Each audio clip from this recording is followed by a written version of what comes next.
So ayan, pupunta tayo ngayon sa loob ng IDESA pero hindi sa construction site. Sa mga model units natin, ay ipapakita namin sa inyo yung mga naka-interior at yung turnover units namin. So itong part na to, ito yung site office na ginagawa ngayon. So hopefully ma-turnover na siya before the end of this year. So ayan, napakalaki. So ayan yung magiging office namin dito sa IDESA San Jose. So ayan yung loob, yan papasok na tayo.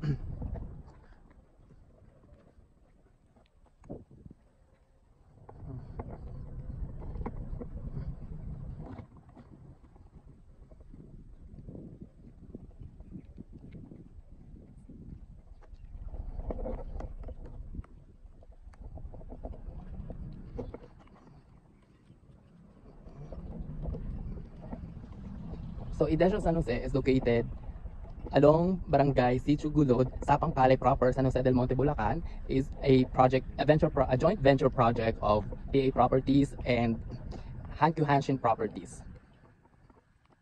It is a 15 hectares and meron tayong dalawang klaseng unit dito, townhouse and single attached. So ayun yung construction site. Diba? At bali ito yung pinakamagiging main entrance gate natin.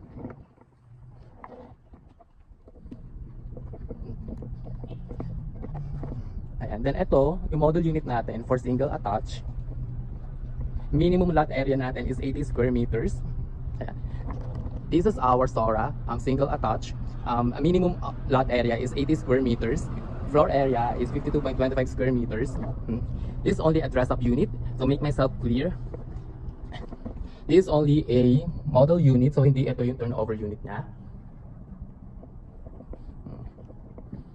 This is the living area. At ito yung dining area, ang kitchen area. At itong door na to is access dito sa parking area.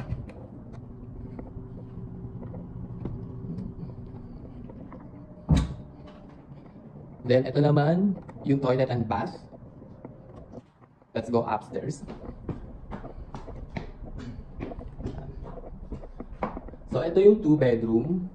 Ito yung master bedroom with balcony.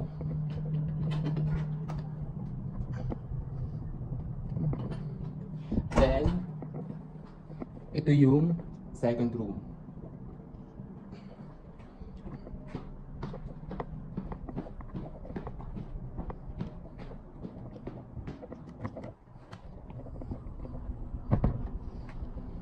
So, punta naman tayo ngayon sa pinaka-turnover unit ng single attached or Sora. Ito yung turnover unit niya upon move-in. It's a bare type unit. So, yung flooring niya is cemented, pati yung stairs. Then, yung wall niya is painted white. Then this will be the kitchen area. And ito yung toilet and bath. Naka-tiles siya, meron siyang shower and faucet. Then may toilet bowl na rin siya at saka sink. Yung stairs niya is cemented and steel yung itong handrails niya. Then ito sa second floor, cemented din siya. And provision siya for 2-bedroom. Tapos ayan, wala pa siyang ceiling. Okay. Yung door na yon, ayun yung pinaka door sa balcony.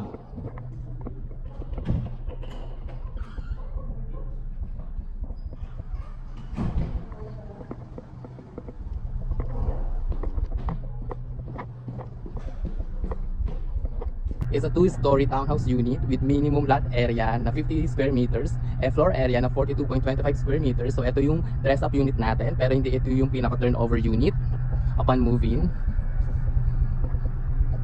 So, ayan. So, ito yung living area. Ito naman yung parang entertainment room, entertainment area. Then, ito na yung dining. Then, kitchen area and toilet and bath. Tapos, itong area naman nito, itong door naman nito is access dito sa likod. So, pwede kayong mag-extend dyan ng dirty kitchen, pwede kayong maglagay dyan, or laundry area if you want. Then, akit naman tayo sa taas.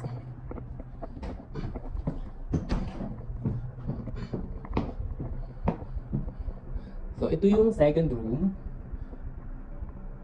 And ito yung pinaka-master bedroom natin.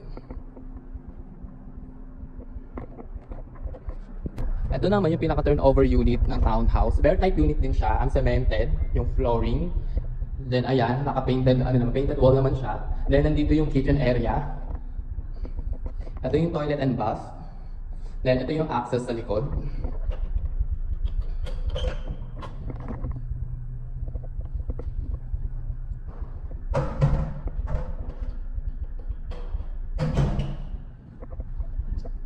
And syempre, yung stairs niya is cemented din. At saka, ito na yung turnover dito sa taas.